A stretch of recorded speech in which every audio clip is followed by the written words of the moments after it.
হাদিসের জানা অজানা পর্বে আপনাদেরকে শুভেচ্ছা, স্বাগতম, অভিনন্দন। তো আজকে আমরা এমন কয়েকটি গুরুত্বপূর্ণ হাদিস জানবো যে হাদিস সম্পর্কে প্রত্যেকেরই জ্ঞান থাকা প্রয়োজন, কেননা এই হাদিসগুলো আমাদের প্রতিনিয়ত লাগে। তো চলুন দেরি না করে আমাদের পর্বটি শুরু করি। পায়খানায় প্রবেশের দোয়া, পায়খানা হতে বের হওয়ার দোয়া, অজু করার সময় দোয়া, অজুর পরের দোয়া। Piece TV. আল্লাহ রাসূল সাল্লাল্লাহু আলাইহি ওয়াসাল্লাম পায়খানায় প্রবেশের সময় কি দোয়া আমাদেরকে শিখিয়ে দিয়ে গেছেন সেটা আজকে আমরা জানব। আনাস রাদিয়াল্লাহু তাআলা আনহু বলেন, রাসূল করিম সাল্লাল্লাহু আলাইহি ওয়াসাল্লাম যখন পায়খানায় প্রবেশ করতেন তখন তিনি বলতেন, আল্লাহুম্মা ইন্নী আউযু বিকা মিনাল খুবুসি ওয়াল খাবাইস। এর অর্থ হলো এই, হে আল্লাহ, আমি তোমার নিকট অপবিত্র জিন, অপবিত্র মহিলা জিন থেকে আশ্রয় প্রার্থনা করছি। বুখারী, সহিহ মুসলিম, তিরমিজি, ইবনে মাজাহ, মিশকাত একই হাদিস এসেছে। তো অপর একটি হাদিসের ভেতরে আসছে, যদি কেউ এই দোয়াটি প্রস্রাব এবং পায়খানায় যাওয়ার সময় না পড়ে তাহলে তার লজ্জার স্থান থেকে অপবিত্র জিনেরা হাসাহাসি করতে থাকে।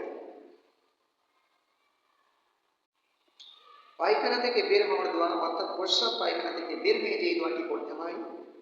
আয়েশা রাদিয়াল্লাহু তাআলা বলেন, নবী করিম সাল্লাল্লাহু আলাইহি ওয়াসাল্লাম যখন পায়খানা থেকে বের হতেন তখন বলতেন, গুফরানাকা, গুফরানাকা, হে আল্লাহ তুমি আমাকে ক্ষমা করো।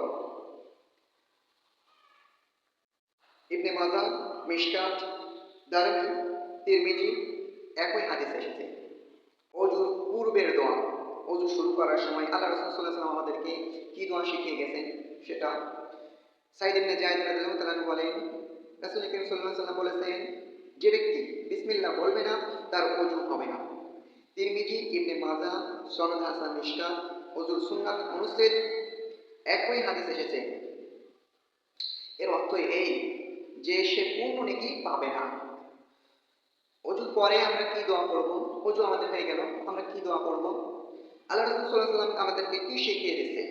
ওমর রাদিয়াল্লাহু তাআলা আনহু বলেন, রাসূল করিম সাল্লাল্লাহু আলাইহি ওয়াসাল্লাম বলেছেন, যে ব্যক্তি উত্তম রূপে ওযু করবে অথবা পূর্ণ নিয়মের সাথে ওযু করবে তোমাদের মধ্যে অথবা বলবে ওযু শেষ হয়ে গেছে, উত্তম রূপে পূর্ণ রূপে ওযুটা করা শেষ হয়ে গেলে তারপরে যে ব্যক্তি বলবে আশহাদু আল্লা ইলাহা ইল্লাল্লাহু ওয়াহদাহু লা শারীকা লাহু ওয়া আশহাদু আন্না মুহাম্মাদান আবদুহু ওয়া রাসূলুহু,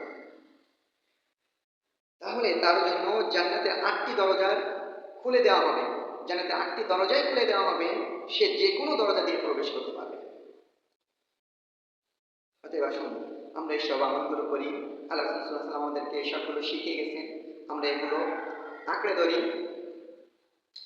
ওমা তৌফিক ইল্লা বিল্লাহ। আসসালামু আলাইকুম ওয়া রাহমাতুল্লাহ। আমাদের এই হাদিস যদি ভালো লেগে থাকে আপনার, আমি সহিহ বুখারী, মুসলিম, তিরমিজির সহিহ হাদিসগুলো আপনাদের সামনে উপস্থিত করবো ইনশাআল্লাহ।